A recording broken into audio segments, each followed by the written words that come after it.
Maria approached camera 14 strapped to a thick trunk. The forest was silent. No birds, no wind. She slid the memory card free. Her fingers left damp prints on the plastic. Don't turn around. There's nothing behind you. Just walk. She raised her binoculars anyway, scanning the dark tree line. The lenses showed nothing but stillness. Her satellite phone screen read no signal. As if the forest had swallowed her completely. She scrawled the date and camera ID in her field notebook. Her handwriting slanted and uneven. She shouldered her pack and moved fast through the darkening pines, not quite running. The trail stretched on, every shadow reaching toward her as the last light drained from the sky. By the time her tent came into view, it was full dark. She crawled inside and lit the lantern with shaking hands. The memory card lay on the camp table. She stared at it, afraid of what she'd find. But she had to look. Maria slid the memory card into her laptop. The folder opened to a grid of small, dark thumbnails. She scrolled past weeks of empty frames. Then a figure. A man in a long coat and brimmed hat, mid-stride. She checked the timestamp, July 15th, 3:12 a.m. She flicked to the next. Same time. The next. Same. Night after night, the figure walked.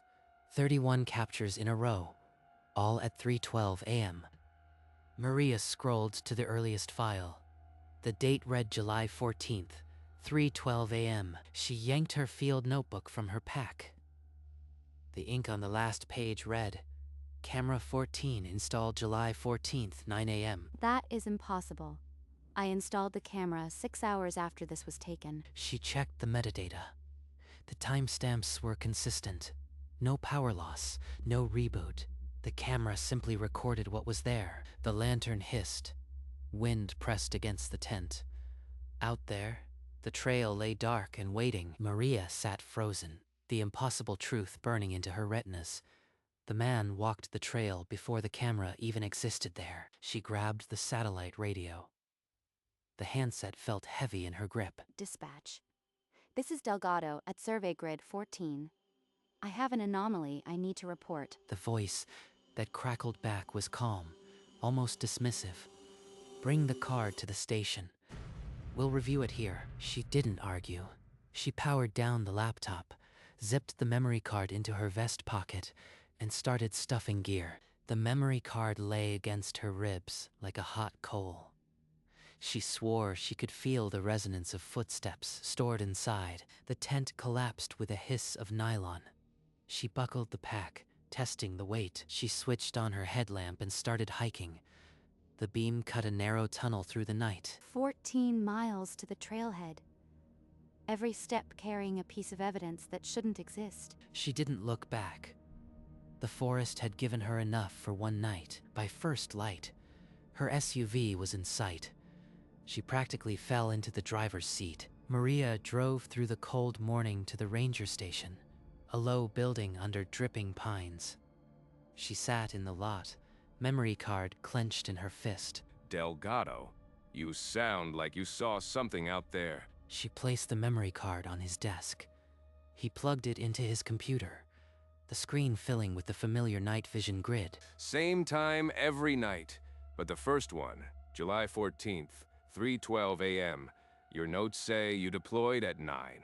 I wrote it down as I installed it. The timestamp is real. I double-checked the metadata. Davis clicked through the diagnostic log. No power loss. No reboot. The camera had simply recorded what stood in front of its lens. Could be a corrupted firmware log. It happens. Redeploy the camera. If it captures again, we'll send a tech. This isn't a glitch. The figure is too consistent. Same clothing, same pace. Davis just slid the card back toward her. His silence was the final answer. He doesn't believe me. Fine. I'll redeploy. And when it happens again, I won't stay quiet. She hiked back through the silent pines, the camera a heavy weight in her pack. She reached the tree, unclipped the bracket, and reinstalled camera 14 with careful, exact movements. She checked the alignment through the viewfinder. tested the motion trigger. The red LED blinked once. Then she searched the ground. Pine needles, damp earth, no footprints, no sign of passage. Where does he come from? No camp, no tracks. This doesn't make sense. As dusk fell, she pitched her tent within sight of the camera. The trail lay empty under the darkening sky. The tent glowed like a small beacon. Beyond its thin walls, the forest was a solid black wall. He walks at 3:12. If he walks tonight, I'll hear it. She sat inside, listening. The trail outside was a pale ribbon of moonlight. The forest held its breath. No wind, no animals. Just waiting. The weeks between pulls blurred into a cycle of other cameras and uneasy sleep. When she finally stood before camera 14 again, her hand trembled as she ejected the memory card. At camp, she slotted the card and booted the laptop, her chest tight with dread. The grid filled. 41 more captures, all at 3:12 a.m., every single night. I redeployed it myself. The firmware updated. This can't be a glitch. She checked the earliest new image. The man walked the same path, same direction, as if he had never stopped. She held the memory card up, and for a second, the plastic seemed to burn cold against her skin. The lantern flickered. Outside, the trail lay empty. Inside, her certainty was drowning in a sea of impossible data. I need to show Davis. He can't dismiss 2 full seasons of data. She sat in the tent, the card heavy in her palm, the knowledge heavier. Whatever walked that trail wasn't going to stop. Maria walked into Davis's office without knocking. She placed the second memory card on his desk, her expression set. 41 consecutive nights. Davis. Same man, same time, same path. I redeployed it myself. No glitch. Davis plugged the card in and pulled up the diagnostic logs. The lines of data scrolled, clean and unbroken. No error codes, no power loss, no tampering. I can't explain this. Then what is it? A man who doesn't eat or sleep. Who leaves no trace. Davis opened a drawer and handed her a heavy brass key. The tag read, Archives, Authorized Access. Old reports, going back to the 1930s. Maybe something happened on that trail before. Maria took the key. The metal was cold. She looked at the old park map pinned behind the desk. The trail, a thin green line. If there's an answer, it's in those shelves. I can feel it. She walked out of the office and down the dim hallway, the key pressed into her palm. The archive door was ahead. Maria unlocked the archive door. The air inside was cold and smelled of old paper. She scanned the shelves, her finger trailing over labels. 1958, 1960, 1961, 1962. The leather-bound ledger was heavy. She carried it to a small table beneath a bare bulb. She opened it.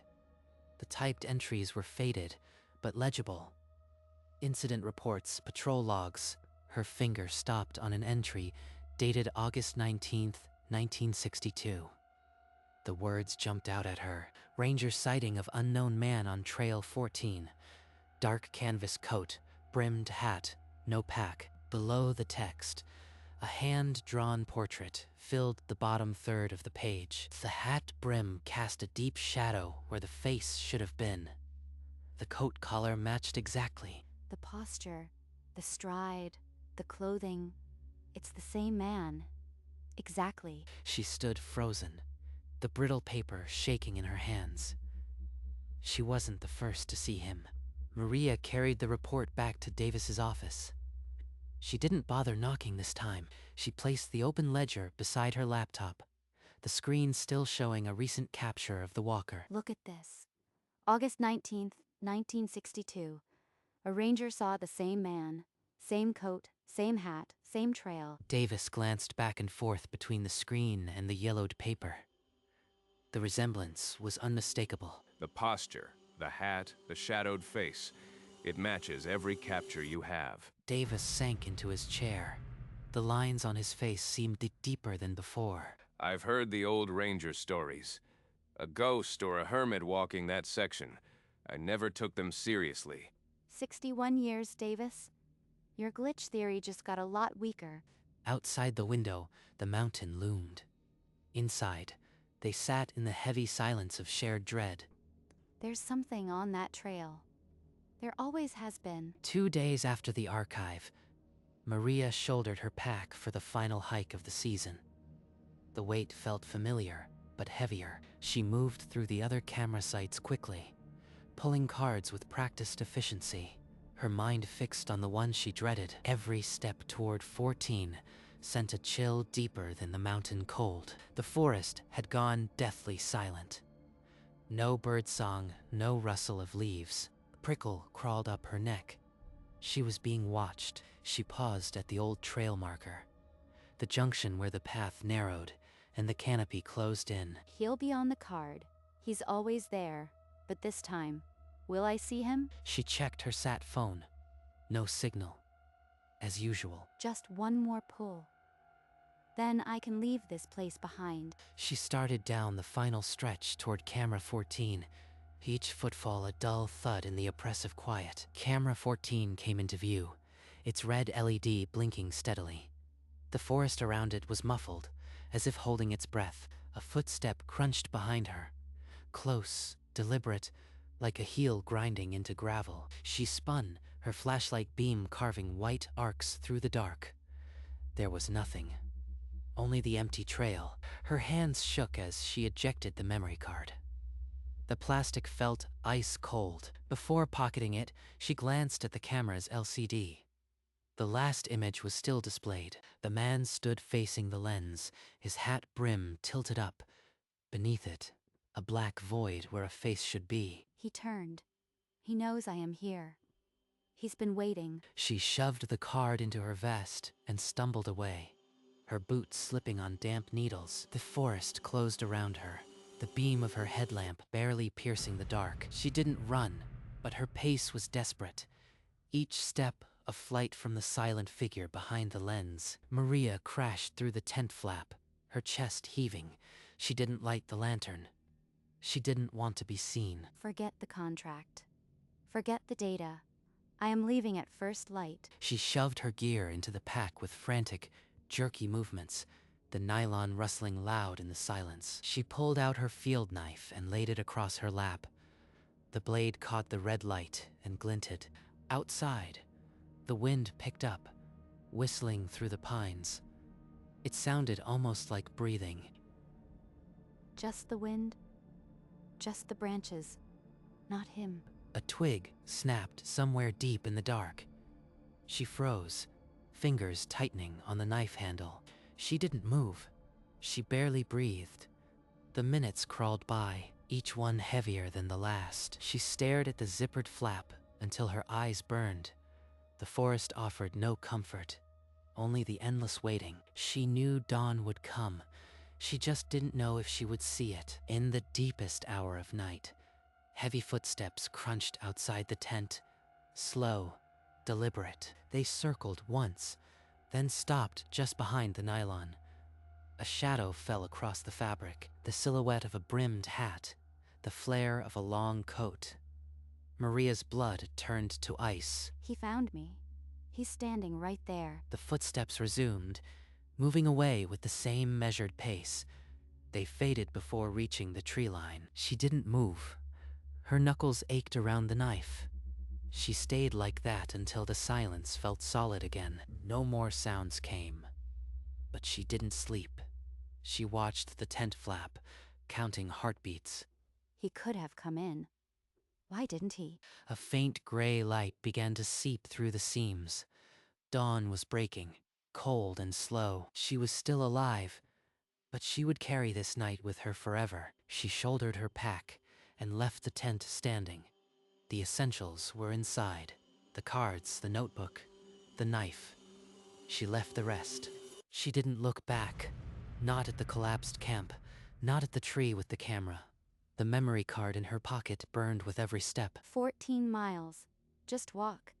Don't think about last night. The familiar trail seemed longer, the mile markers further apart, but she kept moving, her legs mechanical, her mind blank when she stumbled into the trailhead parking lot. Her SUV sat alone, dew beating on the windshield. She almost wept. She threw her pack into the trunk and climbed behind the wheel. Her hands shook so hard she dropped the keys twice. The engine turned over. She didn't wait for the heater. She pulled out, tires spitting gravel, and pointed the hood toward the highway. In the rearview mirror, the green park entrance sign got smaller, then disappeared. She didn't slow down. Behind her, camera 14 stayed strapped to the tree, its red LED winking steadily at the empty trail. The walker would walk again that night.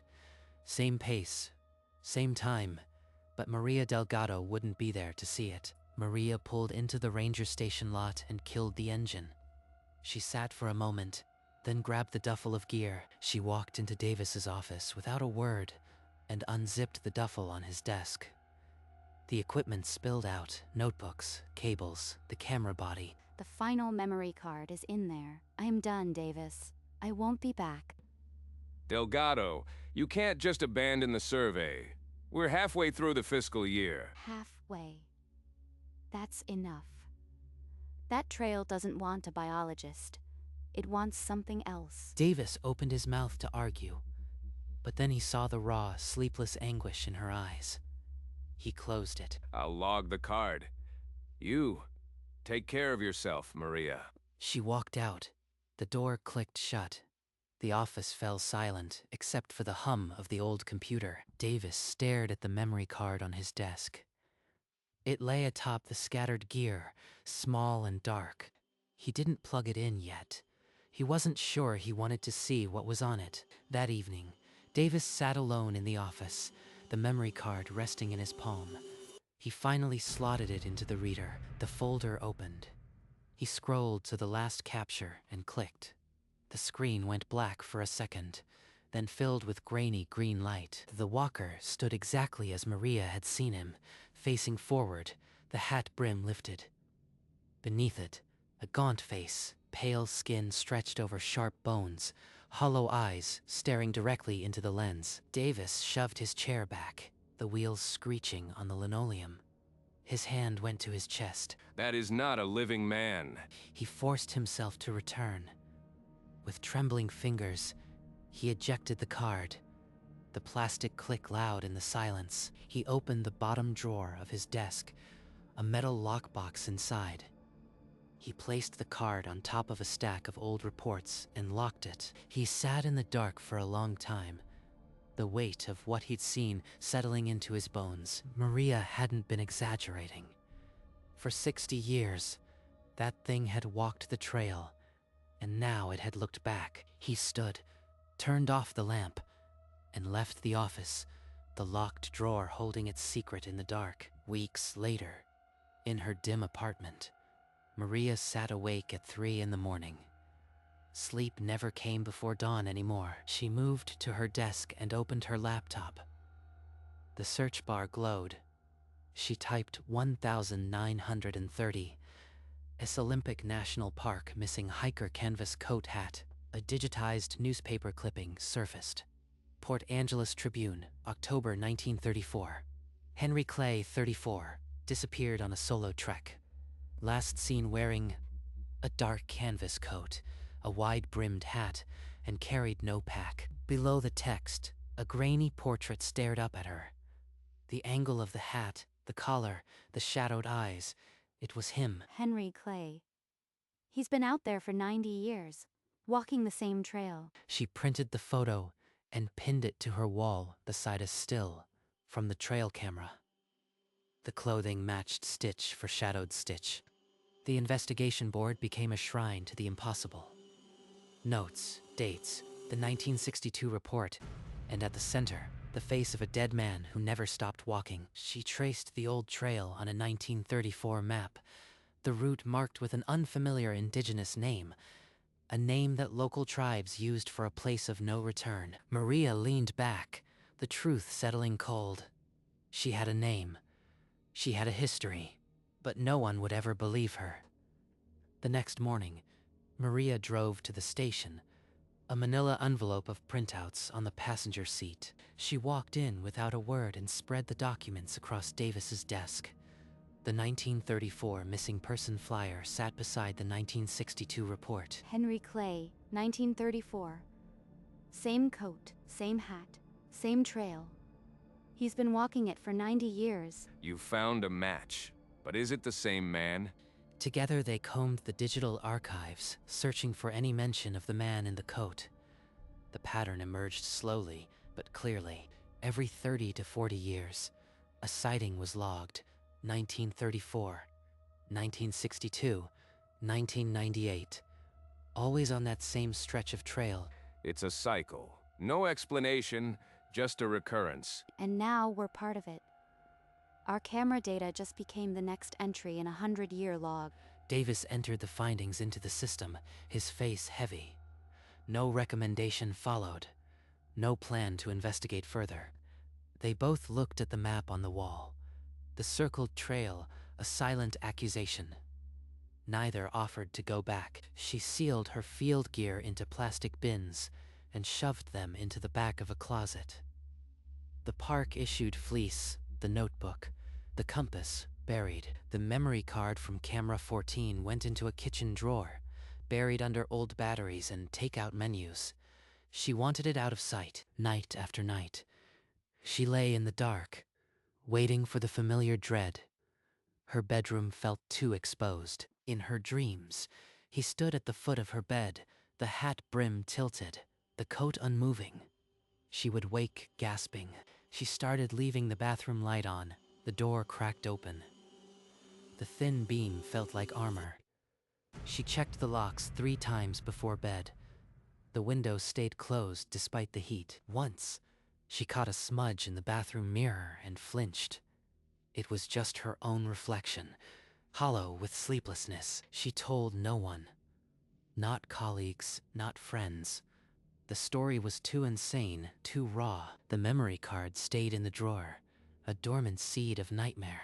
She never looked at it again, but every night, at 3:12, she found herself awake, staring at the ceiling, counting the minutes until the hour passed. 1 year later, a plain cardboard box sat on her doorstep. No return address, only a handwritten label, M. Delgado. Inside, the decommissioned camera. 14 sat atop crumpled packing paper. A sealed SD card was taped to a folded note. The note read, "Thought you might want to see the last image. It's yours." It was signed Davis. He sent it to me. After all this time. She peeled the card from its tape, her fingers trembling. She slotted it into her laptop, the familiar click making her flinch. The screen lit with a single image. The walker stood closer than ever, holding the camera in his pale hand. His face was fully visible. Hollow eyes, a lipless smile. Maria slammed the laptop shut. The sound echoed through the silent apartment. He knows. He knows where I live. She yanked the card from the laptop and stood, the camera a cold weight in her hand. The apartment felt smaller now, the walls closer. She shoved the card into the kitchen drawer with the others, but she knew it didn't matter. The walker had already followed her home. She picked up the landline and dialed the ranger station from memory. The number was still in her fingers. The line rang 4, 5, 6 times. Then the voicemail clicked on. She didn't leave a message. What would she say? She set the phone down and stared across the dark living room. The investigation board was a blur of old terror. In the black window, a reflection shifted. A tall shape, hat, brim, coat collar. It stood directly behind her. She spun, heart slamming. The doorway was empty. The hall was dark, silent. When she turned back, the window showed only her own hollow face. The street was empty. She didn't move. She pulled her knees up and pressed her back into the couch cushions. The digital clock on the cable box read 3:12. She watched the numbers, waiting for them to change. A line of gray light eventually bled through the blinds. Morning came, Cold and still, she sat in the same position. Her eyes dry, her mind a static hum. She had survived again. That was all. Far from the city, in the deep winter of Olympic snow, lay heavy on the trail. The forest was silent. A white cathedral, camera 14, still strapped to the tree, was encased in ice. Its red LED pulsed dimly, a heartbeat in the cold. The trail stretched away, trackless and white. No sign of passage, no whisper of wind. Then, from the tree line, a dark shape emerged. A man in a canvas coat and brimmed hat, walking with the same steady pace. He passed the camera without pause, his face hidden beneath the hat's shadow. The coat didn't stir in the still air. His boot pressed into the fresh snow, leaving a perfect print, but no other tracks surrounded it, as if he had materialized there. The camera's infrared flickered, capturing the moment. Its red LED blinked once, then stayed dark. The walker continued, a dark smudge moving through the whiteout. He grew smaller, fainter, and then he was gone. Only the snow fell, covering the trail, covering the print, fade to black. The camera waited, as it always had, for the next 3:12 a.m.